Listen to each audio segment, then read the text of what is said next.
The Siege of Tyre. The city of Tyre stood on a small island 3 or 4 miles in diameter on the eastern shores of the Mediterranean Sea. It was in those days the greatest commercial city in the world, and it exercised a great maritime power by means of its fleets and ships, which traversed every part of the Mediterranean. Tyre had been built originally on the mainland, but in some of the wars which it had to encounter with the kings of Babylon in the east, this old city had been abandoned by the inhabitants, and a new one built upon an island not far from the shore, which could be more easily defended from an enemy.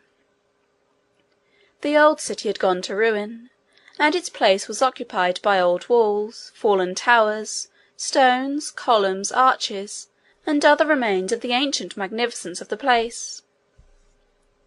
The island of which the Tyre of Alexander's day had been built was about half a mile from the shore. The water between was about 18 feet deep, and formed a harbour for the vessels. The great business of the Tyrians was commerce.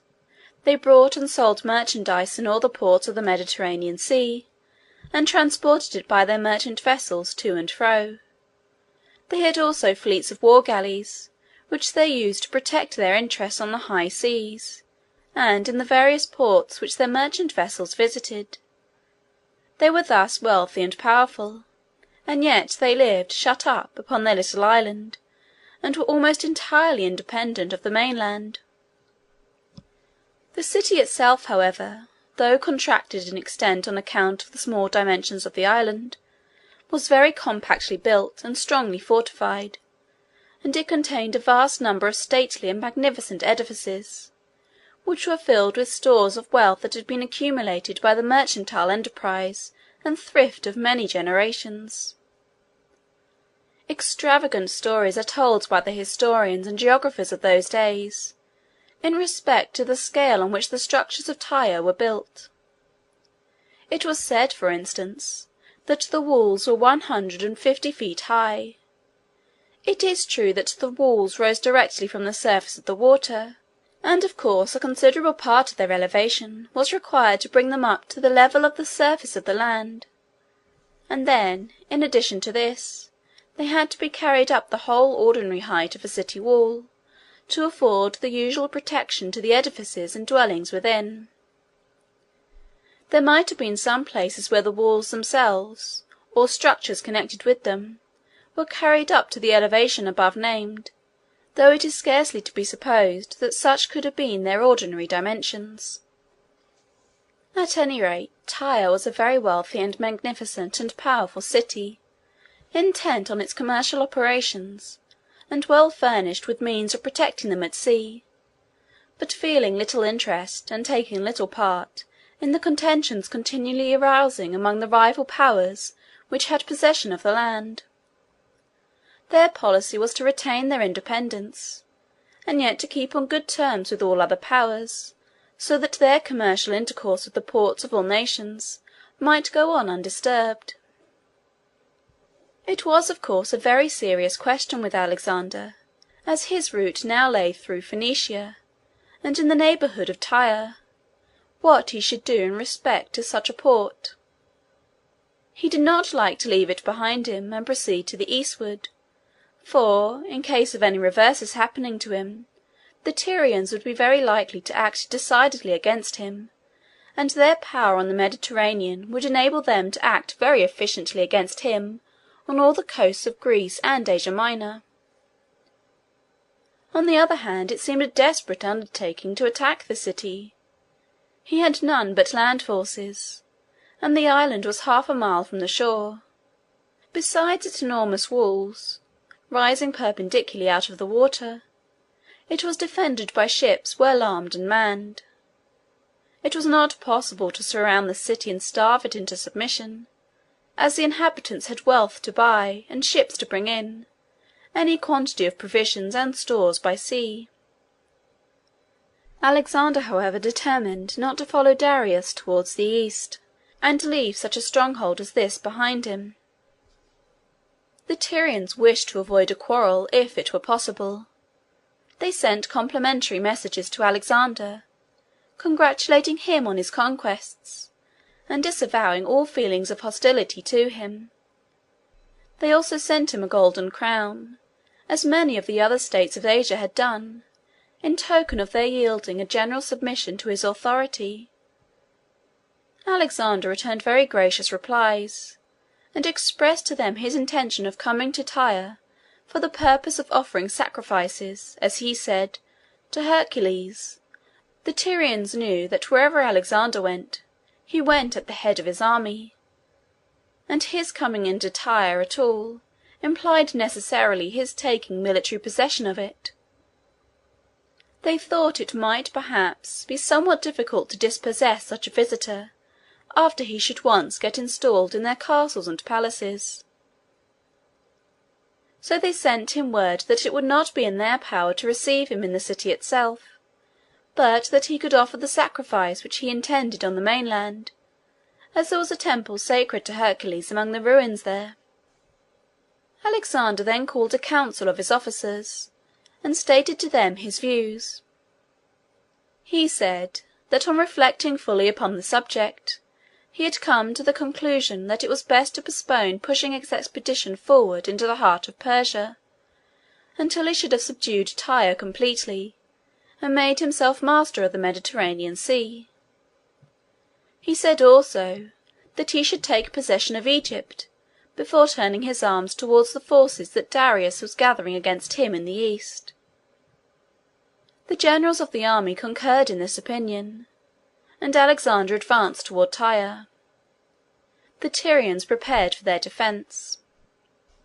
After examining carefully all the circumstances of the case, Alexander conceived the very bold plan of building a broad causeway from the mainland to the island on which the city was founded, out of the ruins of old Tyre, and then marching his army over it to the walls of the city, where he could then plant his engines and make a breach. This would seem to be a very desperate undertaking.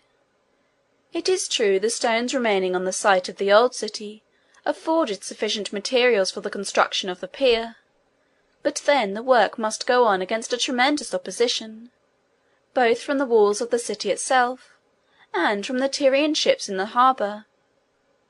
It would seem to be almost impossible to protect the men from these attacks, so as to allow the operations to proceed at all, and the difficulty and danger must increase very rapidly as the work should approach the walls of the city. But, notwithstanding these objections, Alexander determined to proceed.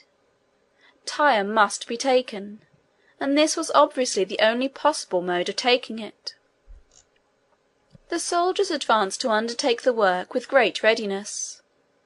Their strong personal attachment to Alexander, their confidence that whatever he should plan and attempt would succeed, the novelty and boldness of this design, of reaching an island by building an isthmus to it from the mainland, these and other similar considerations excited the ardour and enthusiasm of the troops to the highest degree. In constructing works of this kind in the water, the material used is sometimes stone and sometimes earth. So far as earth is employed, it is necessary to resort to some means to prevent its spreading under the water, or being washed away by the dash of the waves at its side. This is usually effected by driving what are called piles, which are long beams of wood pointed at the end, and driven into the earth by means of powerful engines. Alexander sent parties of men into the mountains of Lebanon, where were vast forests of cedars, which were very celebrated in ancient times, and which are often alluded to in the sacred scriptures. They cut down these trees and brought the stems of them to the shore, where they sharpened them at one end and drove them into the sand, in order to protect the sides of their embankment. Others brought stones from the ruins and tumbled them into the sea in the direction where the pier was to be built. It was some time before the work made such progress as to attract much attention from Tyre.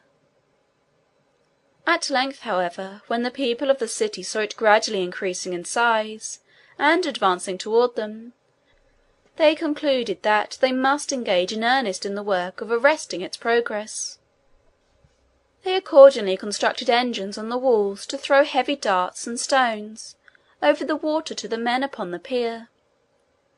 They sent secretly to the tribes that inhabited the valleys and ravines among the mountains, to attack the parties at work there, and they landed forces from the city at some distance from the pier, and then marched along the shore, and attempted to drive away the men that were engaged in carrying stones from the ruins. They also fitted up and manned some galleys of large size, and brought them near to the pier itself, and attacked the men who were at work upon it, with stones, darts, arrows, and missiles of every description. But all was of no avail. The work, though impeded, still went on. Alexander built large screens of wood upon the pier, covering them with hides which protected his soldiers from the weapons of the enemy, so that they could carry on their operations safely behind them. By this means the work advanced for some distance further. As it advanced, various structures were erected upon it, especially along the sides and at the end toward the city. These structures consisted of great engines for driving piles, and machines for throwing stones and darts, and towers carried up to a great height, to enable the men to throw stones and heavy weapons down upon the galleys which might attempt to approach them. At length the Tyrians determined on attempting to destroy all these wooden works by means of what is called in modern times a fire ship. They took a large galley and filled it with combustibles of every kind. They loaded it first with light dry wood, and they poured pitch and tar and oil over all this wood to make it burn with fiercer flames. They saturated the sails and the cordage in the same manner, and laid trains of combustible materials through all parts of the vessel, so that when fire should be set in one part, it would immediately spread everywhere, and set the whole mass in flames at once. They towed this ship on a windy day, near to the enemy's works, and on the side from which the wind was blowing. Then they put it in motion toward the pier at a point where was the greatest collection of engines and machines, and when they had got as near as they dared to go themselves, the men who were on board set the trains on fire, and made their escape in boats. The flames ran all over the vessel with inconceivable rapidity. The vessel itself drifted down upon Alexander's works, notwithstanding the most strenuous exertions of his soldiers to keep it away. The flames and engines, and the enormous and complicated machines which had been erected, took fire, and the whole mass was soon enveloped in a general conflagration. The men made desperate attempts to defend their work, but all in vain.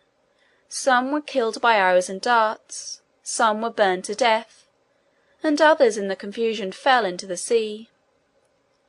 Finally the army was obliged to draw back, and to abandon all that was combustible in the vast construction they had reared to the devouring flames.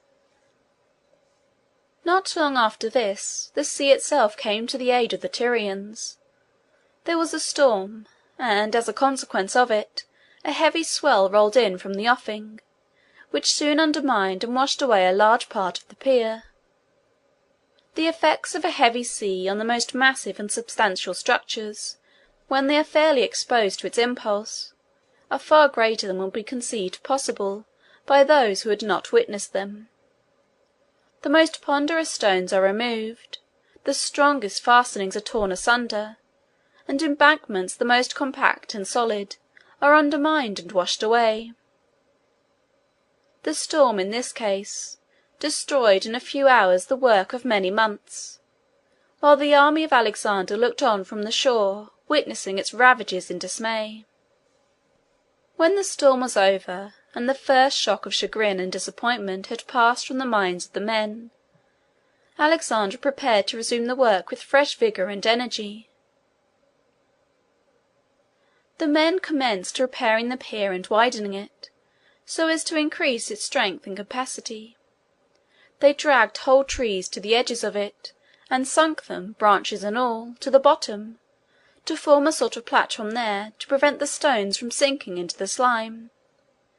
They built new towers and engines, covering them with green hides to make them fireproof, and thus they were soon advancing again, and gradually drawing nearer to the city, and in a more threatening and formidable manner than ever. Alexander, finding that his efforts were impeded very much by the ships of the Tyrians, determined on collecting and equipping a fleet of his own. This he did at Sidon, which was a small town a short distance north of Tyre. He embarked on board this fleet himself, and came down with it into the Tyrian seas. With this fleet he had various success.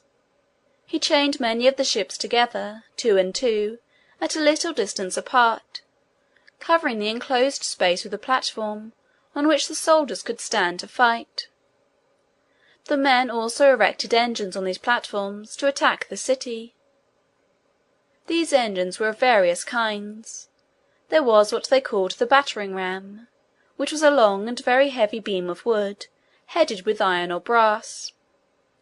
This beam was suspended by a chain in the middle, so that it could be swung back and forth by the soldiers, its head striking against the wall each time, by which means the wall would sometimes be soon battered down.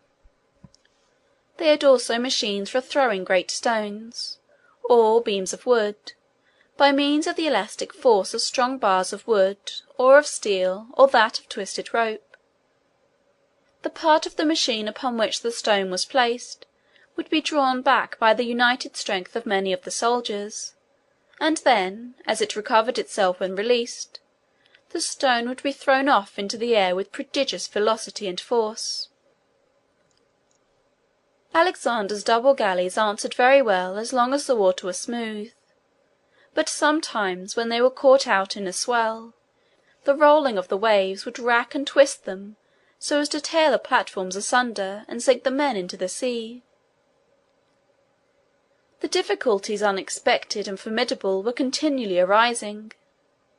Alexander, however, persevered through them all. The Tyrians, finding themselves pressed more and more, and seeing that the dangers impeding them became more and more formidable every day, at length concluded to send a great number of the women and children away to Carthage, which was a great commercial city in Africa.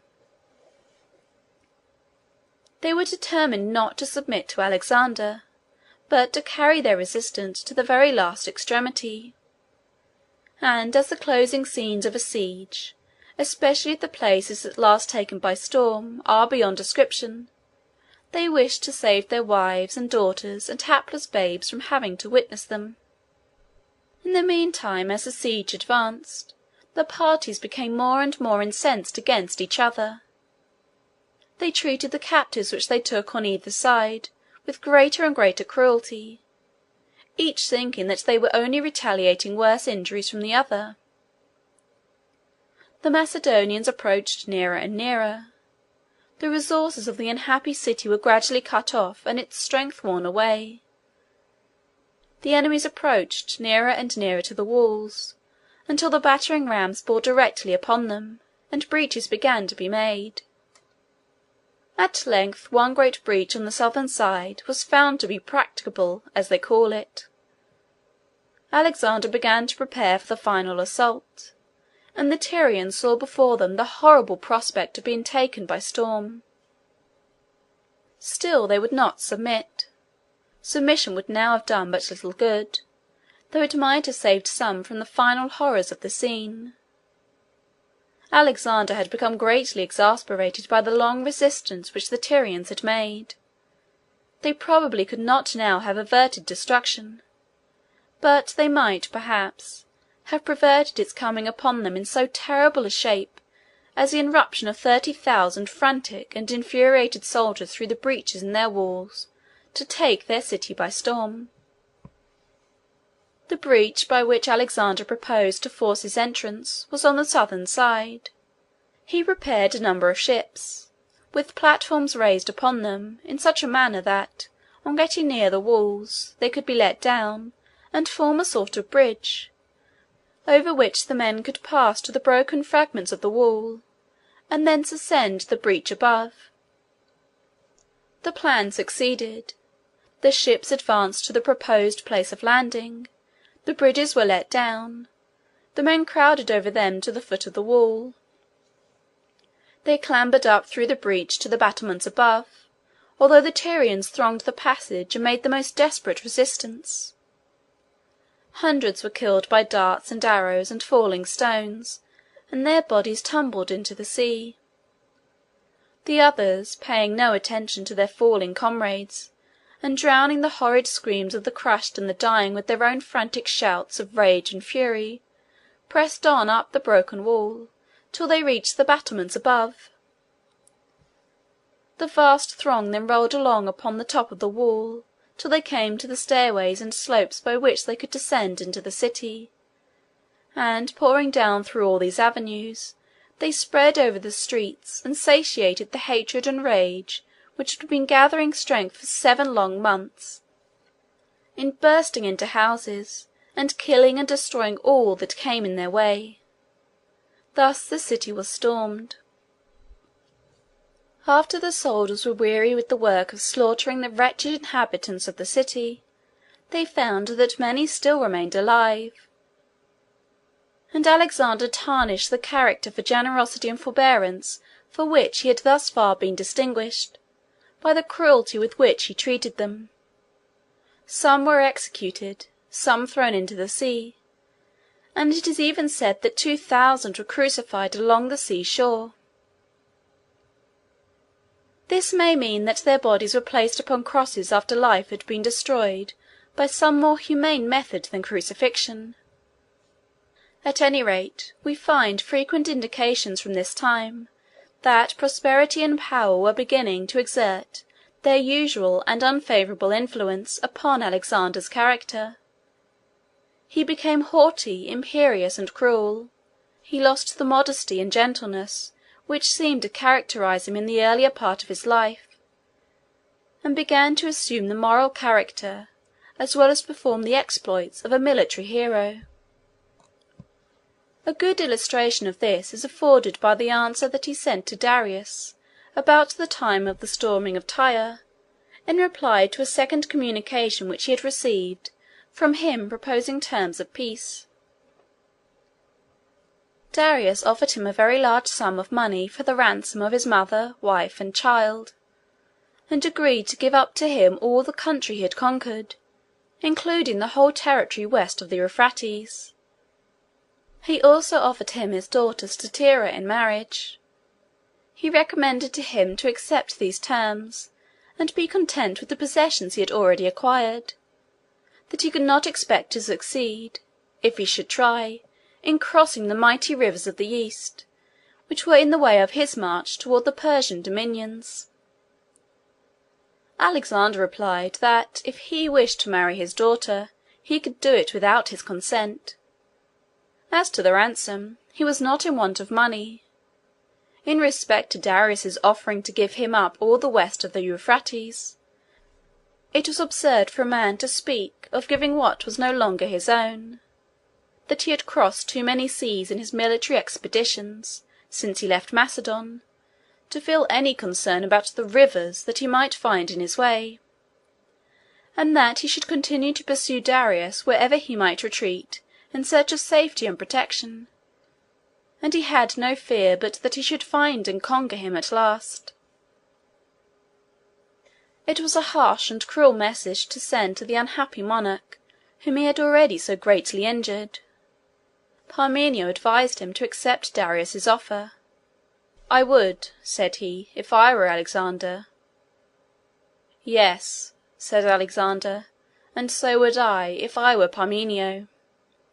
What a reply from a youth of 22 to a venerable general of 60, who had been so tried and faithful a friend, and so efficient a coadjutor, both to his father and to himself, for so many years!